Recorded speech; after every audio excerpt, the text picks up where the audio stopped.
So, hello. Welcome to another round of the co-working space writing workshop. Today is the 25th, August 25th, and we're starting where we left off last time. We're working, well, mostly I'm working on my novel about life on Earth, life in a space station after a catastrophe where the world basically split into 8 different factions. Okay, so last time we left off with our protagonist going through the feeling of a total loss of her life's purpose, life's career. She was demoted during a committee because of her failure, or because of the failed mission to Mars. And she has to cope with that. And while she was coping with that, sudden news, basically war broke out between 2 factions. And between the organization she is working for and another one. And the basic conflict is, should we save Earth or should we leave? That is the basic conflict that is going on. Okay. She also underwent a procedure. She then signed up again, she basically left the organization and then signed up again for a mission simply because they are in dire need for astronauts. She's an astronaut and they're now in dire need of astronauts.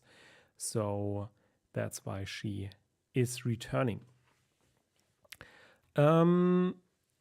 One condition of the return is that she has to go through a special operation where she gets a brain implant. It's nothing too invasive, but it is something she basically has to consciously decide. Okay, it's worth it to get back and to get back her career. And in the next chapter, the chapter we will be talking today, it's all about her travel to Venus, the technology, how she experiences the implant, because the implant is not just some sort of upgrade or something like that, but it's also a connection to Earth. And because of the distance to Earth, it's not just some sort of ongoing connection, but more a form of they send a large data package or a program to her, and that is basically a copy of a consciousness of an expert on Earth that fulfills the work on the space station, and this way they only have to send a single person. So, and that could be like that could be also a starting point. So why are they sending her? First, I mean, again, they are in need of astronauts. Second, so maybe we'll just write it again here. So why is the organization sending her? So first one would be she's available. There is a shortage of astronauts. Then it is basically a decoy mission to prevent their competitor to travel to Venus. And what else it is? They don't send. I mean, why are they sending just her? They don't. I mean, again, there's a shortage of astronauts, but they don't send like a full team because of the technological advances, where they say, okay, a single person is enough. With the new brain implant technology, no full crew is needed. Someone working in the field will probably say, oh my god, you always need two people simply to have a backup. But let's assume that it is sufficiently automated. So maybe let's add this. Okay, what is on that spaceship? So what is on the spaceship? So we could add, actually, because if I'm thinking about it now, okay, sending her alone is probably not wise. So we could add a robot or android, add an android to the mission, who is simply there as a backup. So they can, I mean, it's a sophisticated robot who, in the worst case, could also do mechanical work, meaning repairing the ship, or helping the crew, for example, in a medical emergency.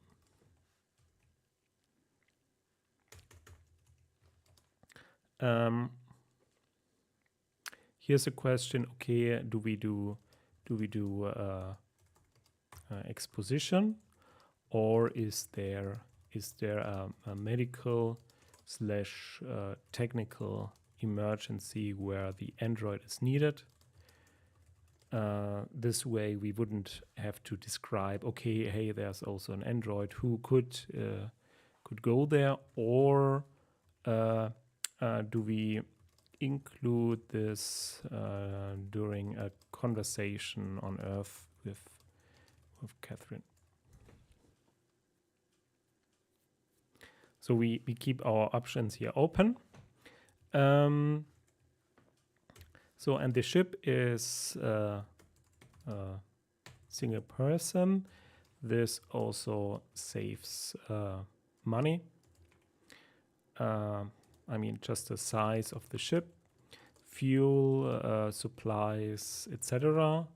But the ship is designed to hold 3 people, or be able to sustain 3 people, because that was the original mission, and instead they sent her plus her implant plus an android. So this way they save money. Okay.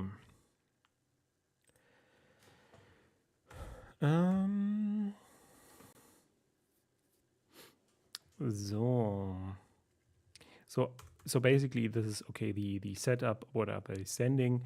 I mean, what type of ship? I mean, it's a normal rocket boosted spaceship,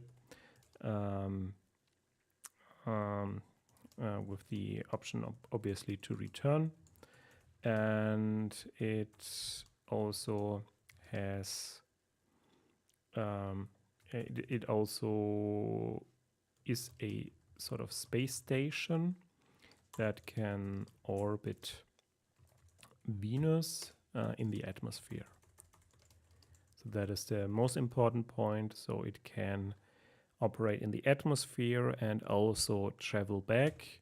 And maybe for traveling back, there is a separate module. So this way they can leave the space station in orbit and transport the passenger back.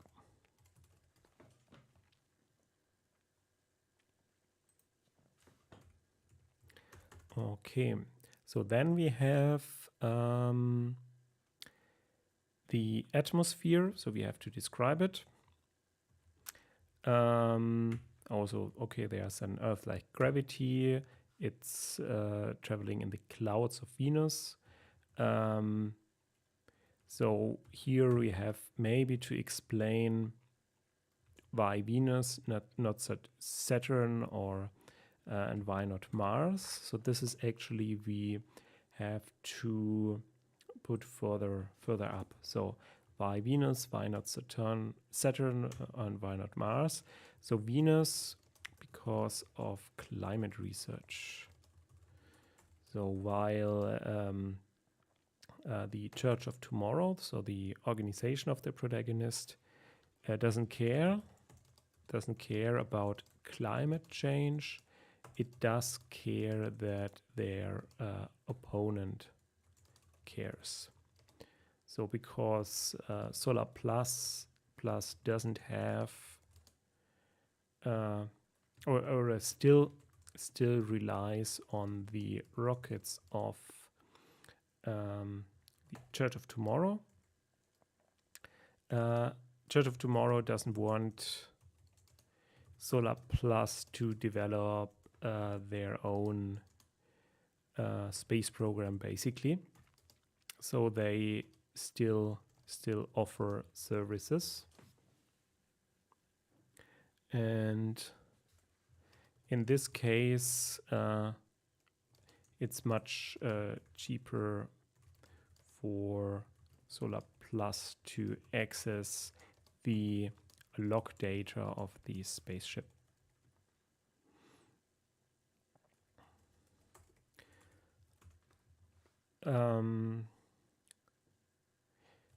Meaning, so the question is, okay, how can they trust Church of Tomorrow? Question mark.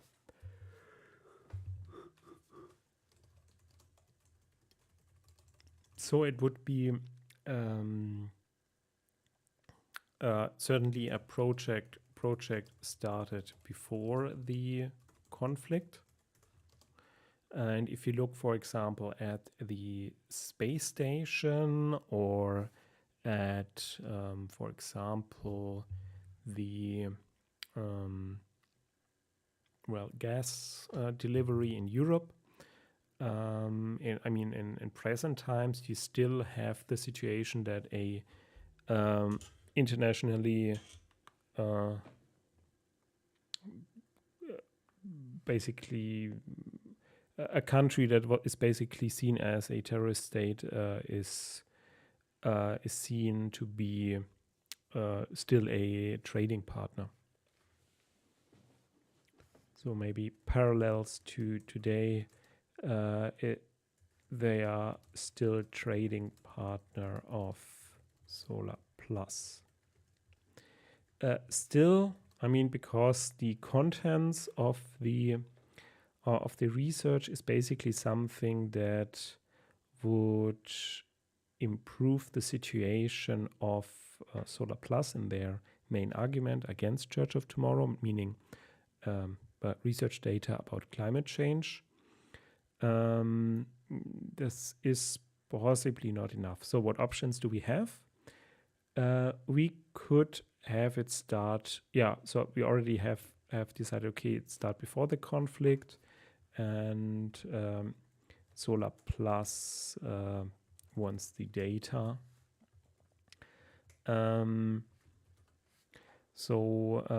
The idea was that Church of Tomorrow does somehow manipulates that data or provides only a certain subset of data. This might not be enough. They might expect that it is manipulated. So what assurances does Solar Plus have that this works out?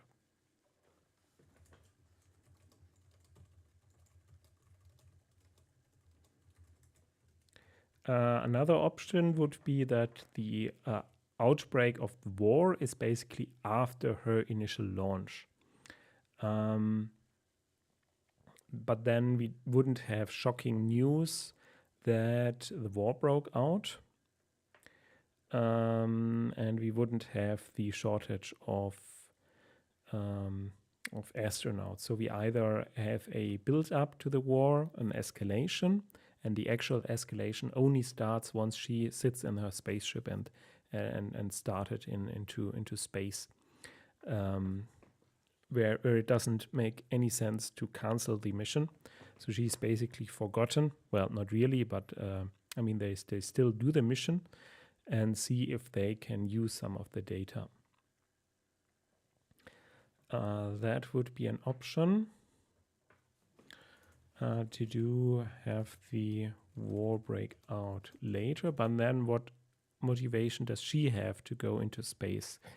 That would diminish that a little bit. Then we would have to say, okay, she's demoted and has to do another job, basically. So, but why would they then send her to the other job? Or she is just a backup crew. That could be possible, but that is challenging. So basically, okay, let's write it down. Option A,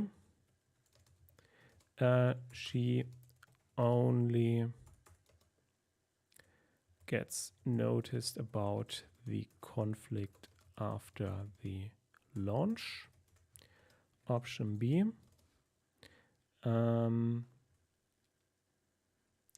the conflict, so her motivation would be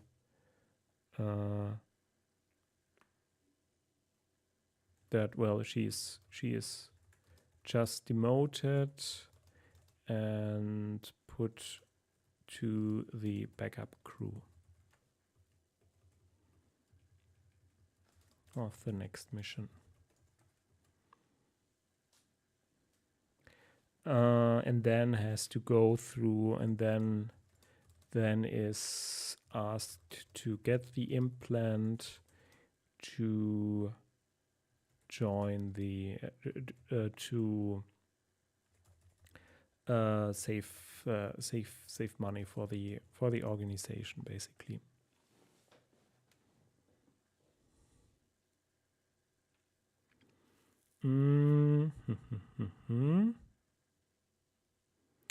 Let's see.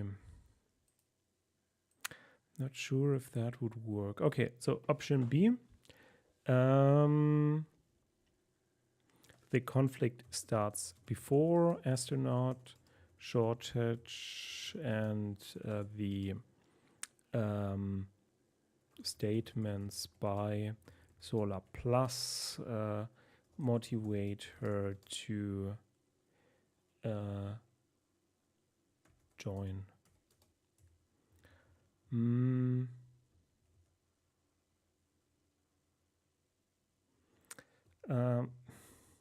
I mean, here, of course, because it is a joint mission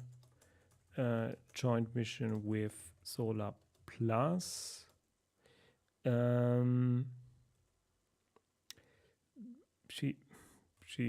she might turn it down because of that.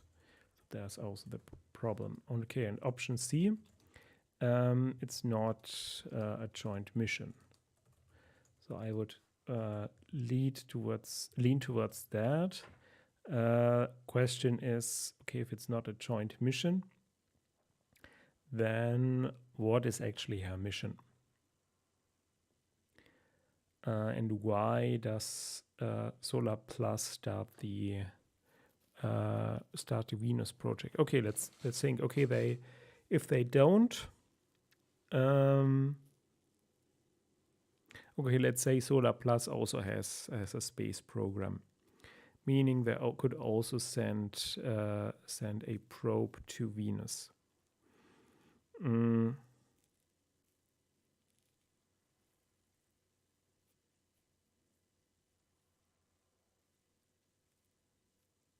Okay, maybe the idea is, okay, if they go there first, and if they have the option to manipulate the data, then they write the news, basically. And this might demoralize Solar Plus to send a probe themselves, or to finish their program. Maybe they are very early, and they're claiming, based on observations from afar or from probes they sent in the past, they're claiming something, but they can't prove it. So if Church of Tomorrow sends their probe first, then they, at least for a few years, until the other faction also sent a space station there, until then they basically control the narratives around Venus. Basically, it is a form of propaganda they're doing. So I think that makes more sense. So here, so their opponent cares. So this one we have to remove. So Solar Plus has an own space program, but that's in its infancy.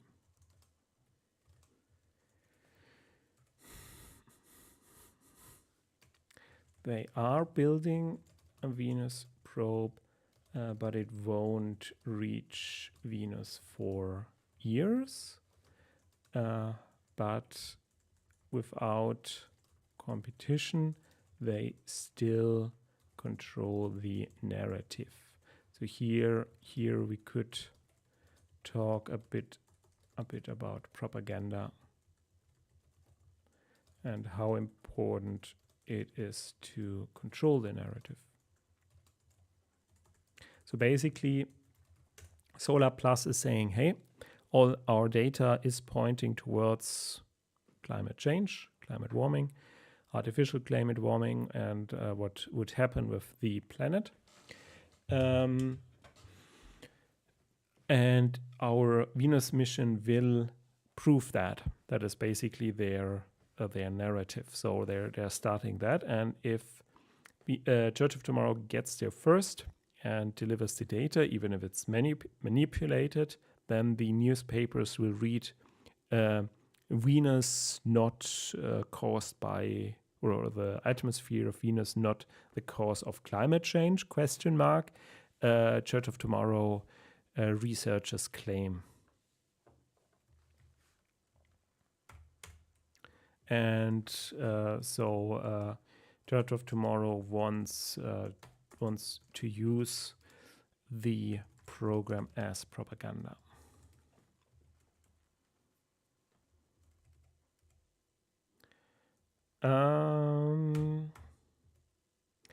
Okay, and how can they trust Church of Tomorrow after hostility started? They can't, but still they would control the narrative. So imagine Russia would send a probe to, probe to the moon and find, okay, there's oil. I don't know. That doesn't really make sense. And that they can deliver it cheaply. It's a little bit, or that, well, they would also have to go to Venus and go to Venus, and their data says, okay, climate change. No, oil is not the cause of climate change. That would give a blow to the climate change movement, or against climate change. So it's not about the assurances, etc., etc. So that all is okay. It's not a joint mission. Yeah. So usually with plot holes, you have to do basically such checking, and you can make it more logical. So it's not. It shouldn't be like another moonfall or so. That's something you should prevent. Okay. So quick check. Okay. So we are through that. So now she's in the spaceship, launch procedure, etc., etc. Her or the explain different stages of the launch. The spaceship enters Venus orbit and then dives into the atmosphere. We describe the atmosphere. Gravity returns, and then describe the clouds, the super rotating Venus atmosphere, and then go into climate research. And we can go into a little bit of scientific backstory. So she reads about the past of Venus, but all in all, she feels more like a passenger than a scientist here. So, and here, that's basically what we have answered. Why is it relevant for Church of Tomorrow?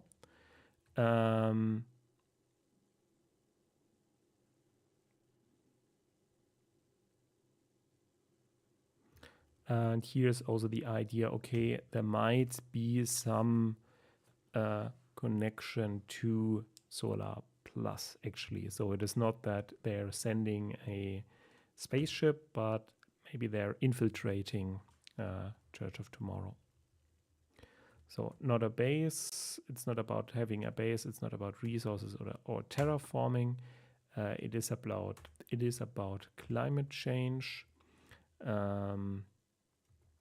And so to do maybe Solar Plus spies on communication between Earth and Venus.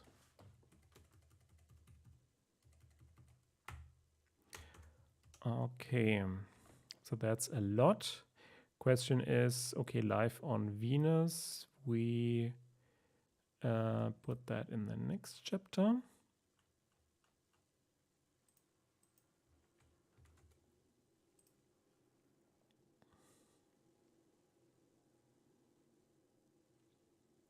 And what we will also talk about is her experience with the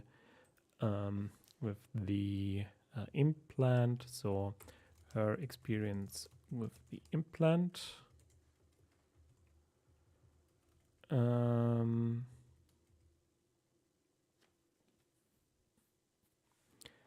And she possibly she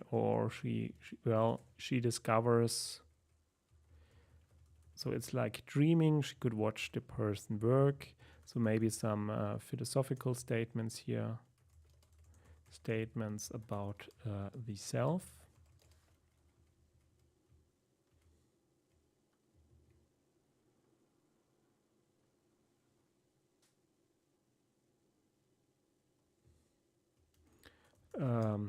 Her ongoing confusion about herself. And she could, basically she works with the knowledge of the expert from Earth, but it is not herself. So she's also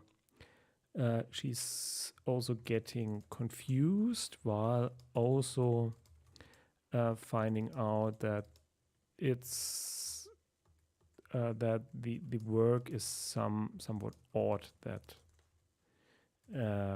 is coming from the expert. Or that is controlled by the expert. So something is odd, but she gets more and more confused about her identity, basically. She's not getting crazy, but it is a difficult experience for her.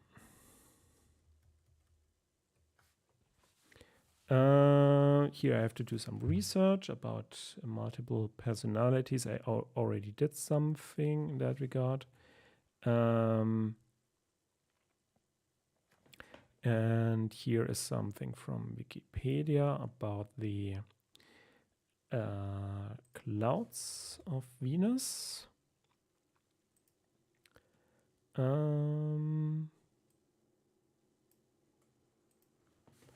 this is about how long was Venus habitable. This might also be in the next chapter about life on Venus.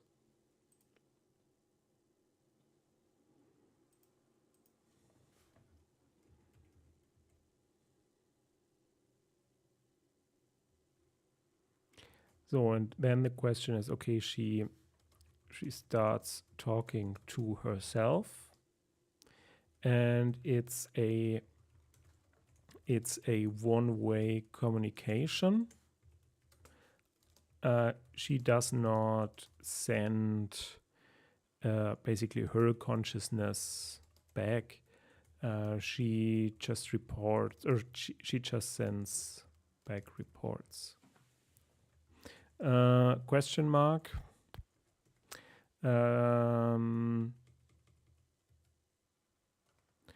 So the to-do question is if the consciousness of the, what I have always to use here, quotation marks. I have to explain what exactly that is. Of the experts from Earth, or or is the sent back? Is the consciousness of the X sent back to Earth? Or do they just send reports? So it could be then that during the transitioning and in the evening, so there's still something lingering in her, an echo. So there is still an echo of the thoughts of that person after the implant shuts or goes into idle mode, or I don't know, shuts down, or and she starts talking to herself. Or she finds notes that she can't remember having written. So it's a little bit of a psychological thriller at this point.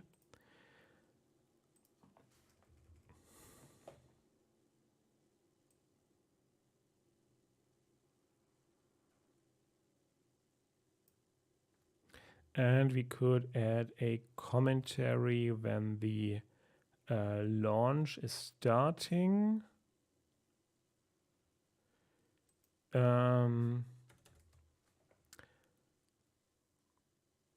Question is to do where, when is this statement made? So maybe it is a TV commentary she later views. So we are in conflict, but I hope that we can all share at least the scientific data of that mission to finally put our differences to rest. So there's basically a hope by Solar Plus to say, hey, sure, we're basically at war, but that mission is going on, and we hope any data from that will explain or will resolve the conflict. Okay.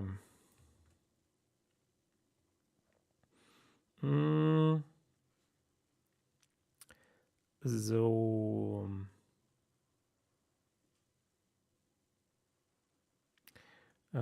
it's a lot in this chapter. And basically we want to do everything here that is in space, but the actual research of the planet itself. So getting familiar with their spaceship, her loneliness, the implant.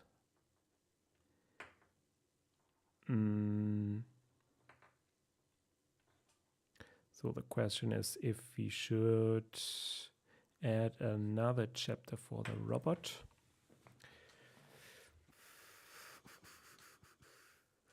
Or her getting a little bit insane, going a little bit insane here.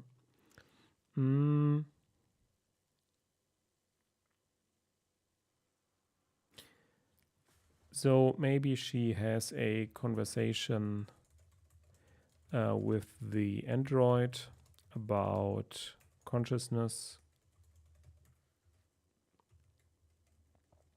So do we need holographic avatars? Not really. I mean, that would be like messages from, well, it could be just the messages she receives from Earth are just holographic avatars. And the AI slavery we put into the next one. I have a few ideas here. So program that works at night becomes self-aware.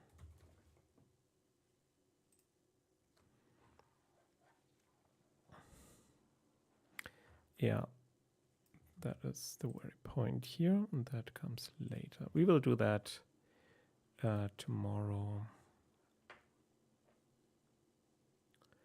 So robot rights, I think those. That's a question. Also, what's her position towards robots or androids?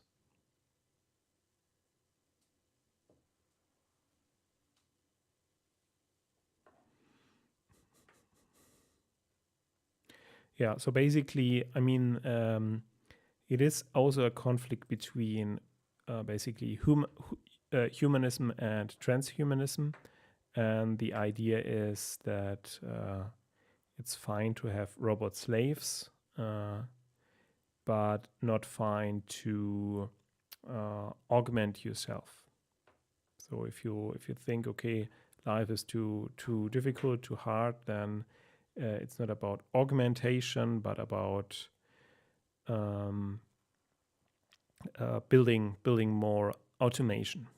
So that is basically the idea of Church of Tomorrow, while Solar Plus would recognize a sentient robot basically as exactly that.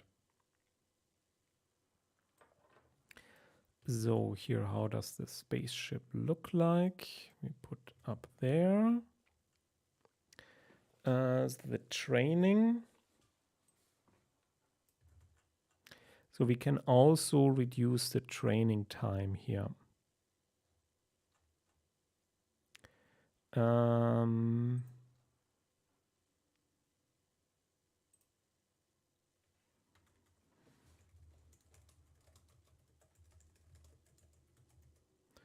So maybe just 1 year or so.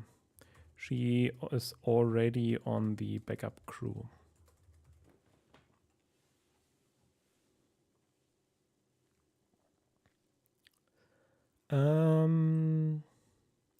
So about augmented reality.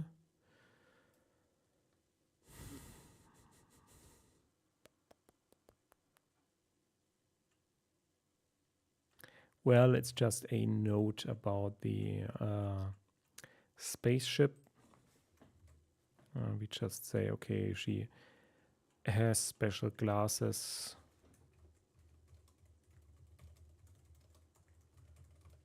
with which she can manipulate parts of the spaceship. One moment. Do I have a picture? I think it's in the other folder.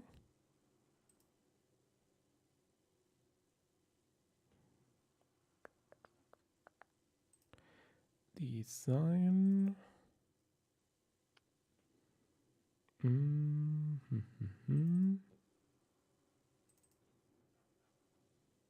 Ah, well, here we go.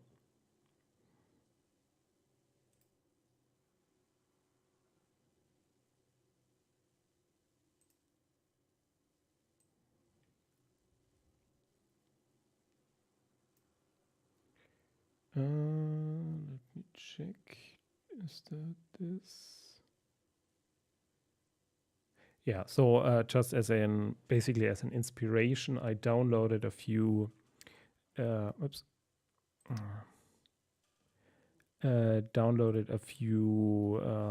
images, basically cyberpunk images, but you can imagine like such glasses to provide some sort of virtual reality. Again, glasses. Well, maybe not those, but or implants, glasses again.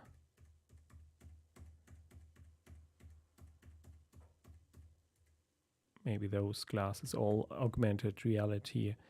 That's more virtual reality because she's basically looking at monitors. That might be virtual. So those are more cameras, I think. This is half.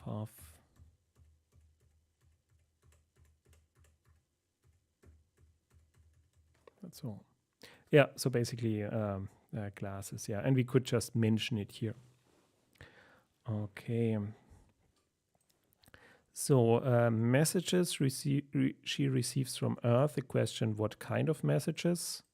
So to do what kind of messages does she receive? I mean, she receives the news, basically. But other than that, so Robert writes. Oops. I think I would say this is simply not part of the novel. So maybe only briefly mention the question, maybe also on the news. So this is just on the side as a canvas. So on Earth there is a, I don't know, Android riot or something like that. Android riot, and this puts a little bit of tension on her mission, because the same model is also in her ship, and she asks the android about it, and she says that that's not her programming. It's it's not that's not, it says that it's not its programming.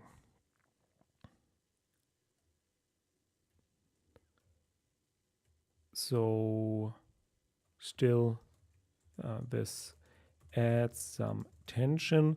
Challenging is, of course, we don't really fulfill that.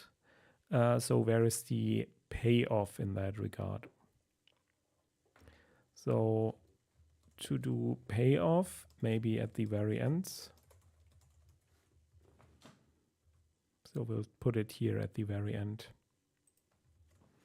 To do payoff for mentioning robot rights and the discussion in the spaceship. So maybe a robot helps her with her plan.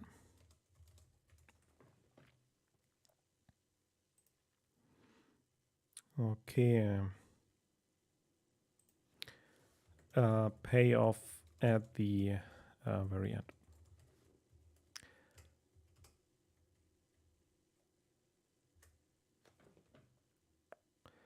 Okay, so the rest here, I think that is all already written.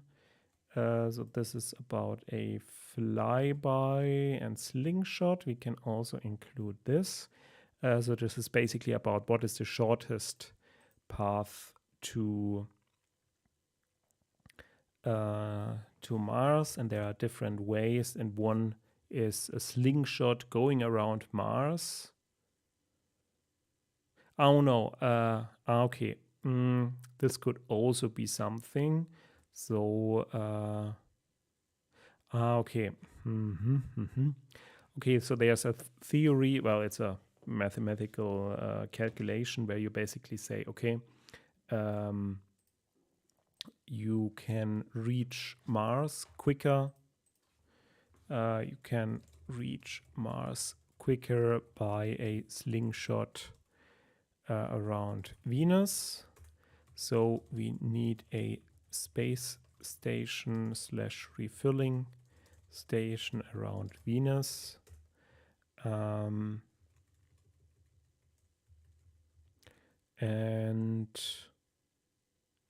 this is the actual goal of Church tomorrow, while selling it as a mission to gather data about Venus to prove Solar Plus wrong.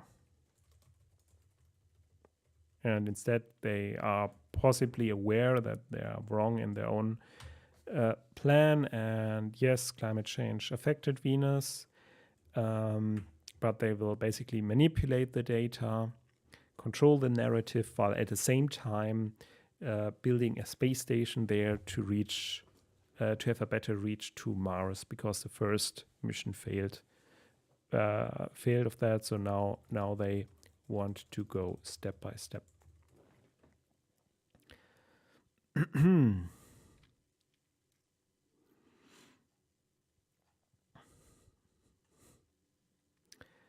So that's okay. So this is just, I mean, just generic text that has to be rewritten. I mean, that's from the first version.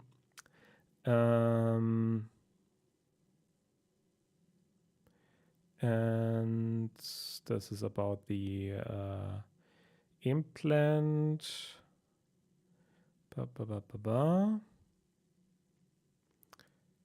And then this is about also the implants.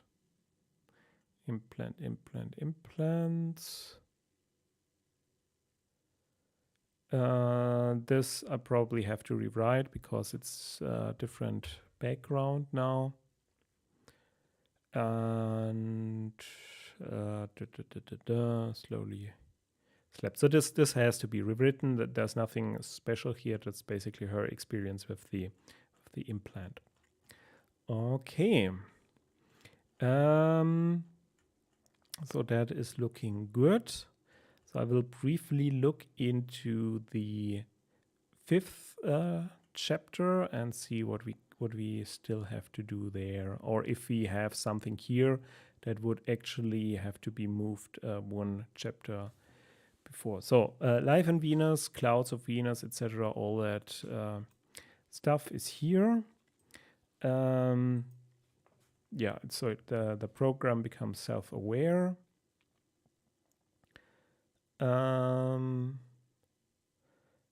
So that's just intermission. So she sees a show on television where they basically have a lottery for a free seat on the colony ship.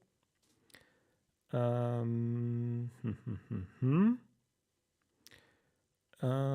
okay. That's okay.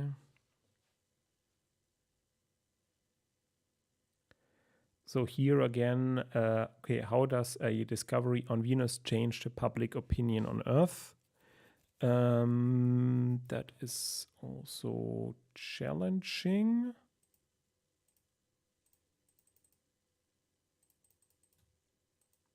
I mean, it is basically an intelligence that that is discovered here.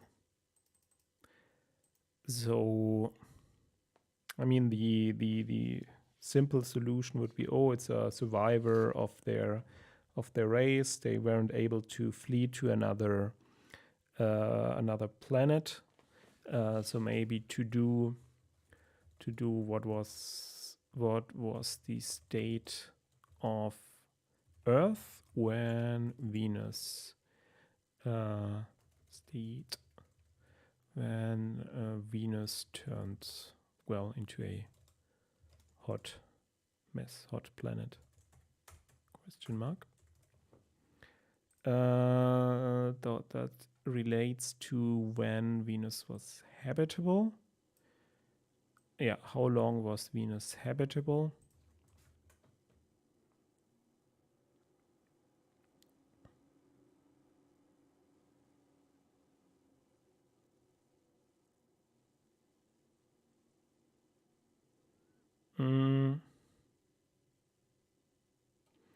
So this is this article.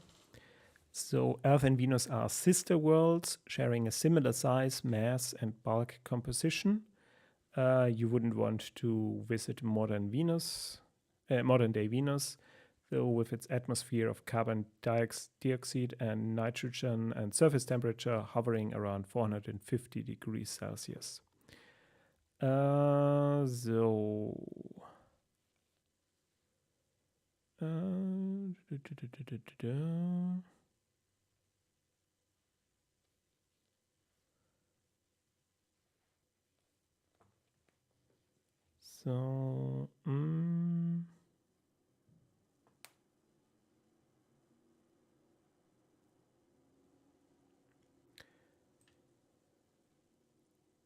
So the team found that Venus' climate could have been stable for most of the planet's more than 4 billion year history, a strike against the gradually warming sun theory. So I think that is the main point here.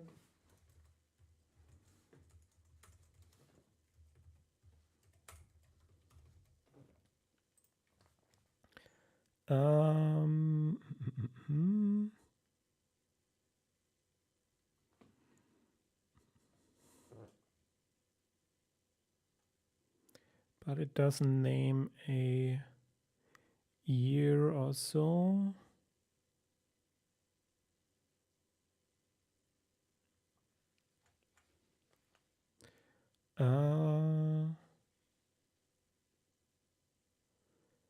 Here, so this representation of Venus' possible climate history based on new research. Okay, here mean surface temperature. So you have 20 degrees here and 30 degrees mean surface temperature until one period, and then it just shoots off into oblivion.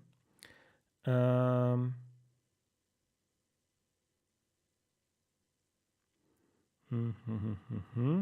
and what is an epoch? Epoch GA. What is epoch?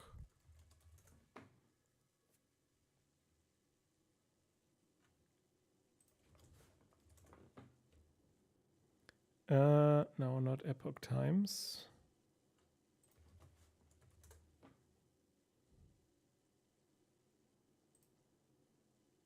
Ah, here.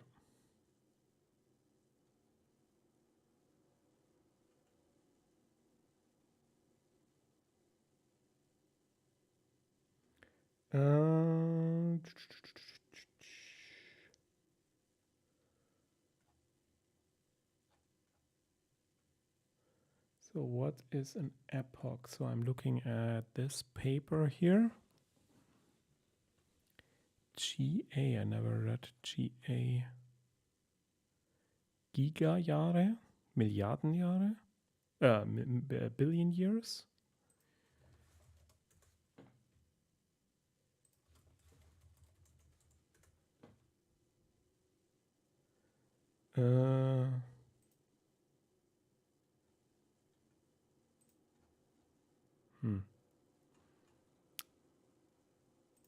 Okay, looking at the article.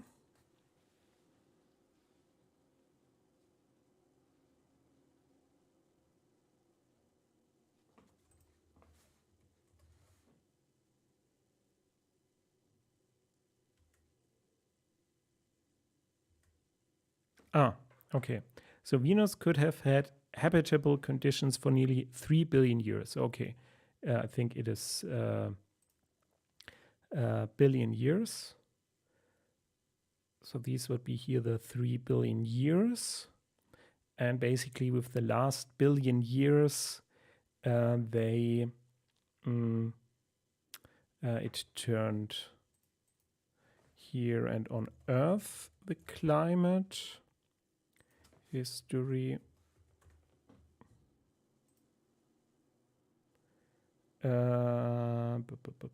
Billion years.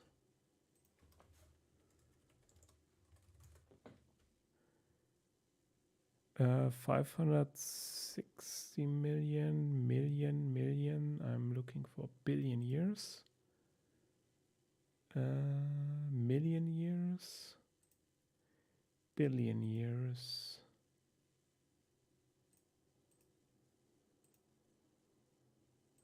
Million years. 500 million years.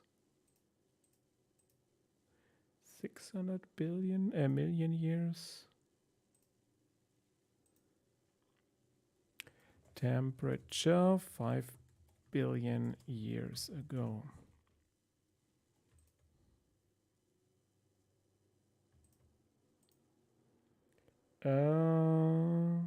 Yeah, million. I don't care about million, I care about billion.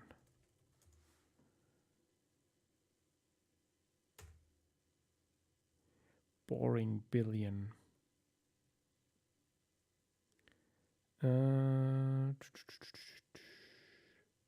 Okay. Here. So temperature reconstructions based on oxygen and silicon isotopes from rock samples have predicted much hotter Precambrian sea temperatures. These predictions suggest ocean temperatures of 55 to 85 degrees Celsius during the period of 2 to 3.5 billion years ago.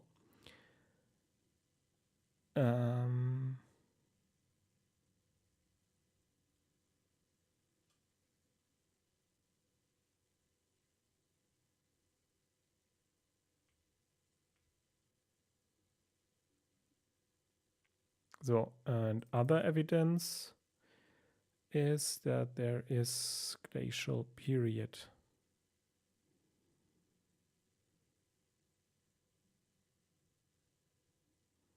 And this is another.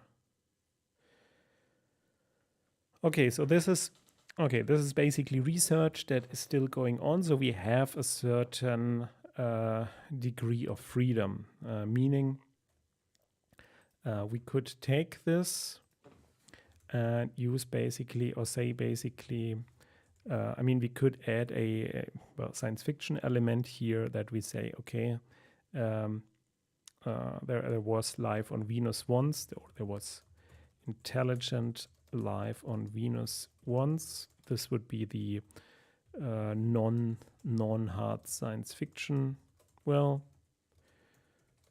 path, and they somehow transformed over time into cloud beings. I mean, that is the non-hard science fiction thing, and basically the sensor information plus the knowledge about the past of Venus through the clouds, intelligent life forms provide proof of a constant sun radiation, meaning Earth is not warming up because of the sun.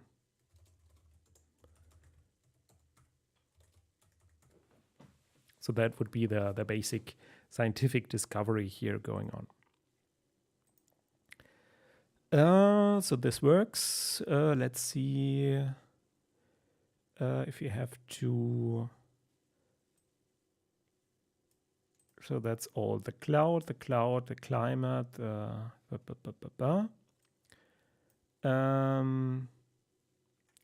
So here, and the underlying challenge is, if it's not a dystopic novel, how specifically will this solve the problem? I mean, this will disprove a certain theory about global warming, meaning everyone would then agree that, okay, there is a disaster going on.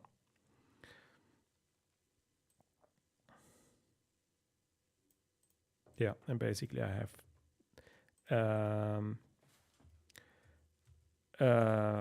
have done this now and don't leave it necessarily open to the reader. I mean, the fact that there is another intelligent life form, that is not the most important part, but basically their warning. So that is from this, all the atmosphere. Atmosphere we already talked here when it was about the clouds. So that's then all science stuff.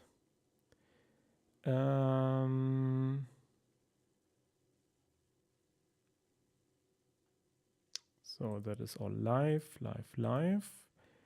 And maybe not a plant network. There's also a point about, I think, asteroids.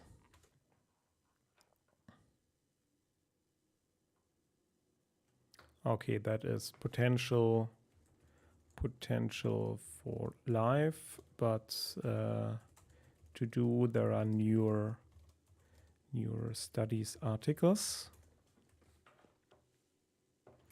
And this one was about, okay, that an asteroid came from or somehow seeded life on Earth. We could put that in, but it's a little bit much. Yeah, well, let's just leave it in. So weather report. Yeah, so I could do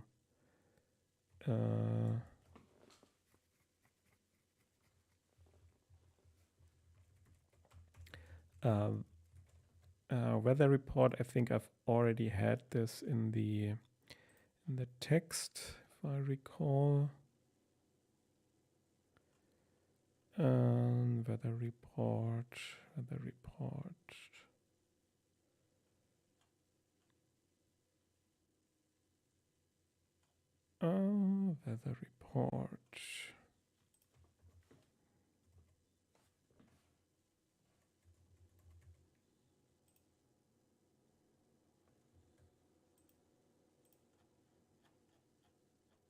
I thought I had this. Okay.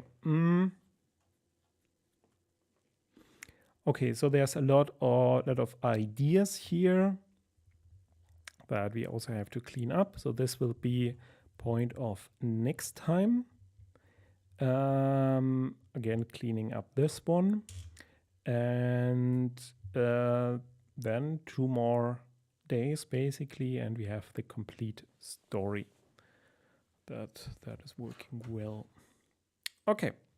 Then thank you for watching. We'll continue tomorrow evening, same time, same place. Can watch me on Twitch or YouTube, and I invite you for another co-working space writing. Well, that's all for now. Thank you very much, and see you tomorrow.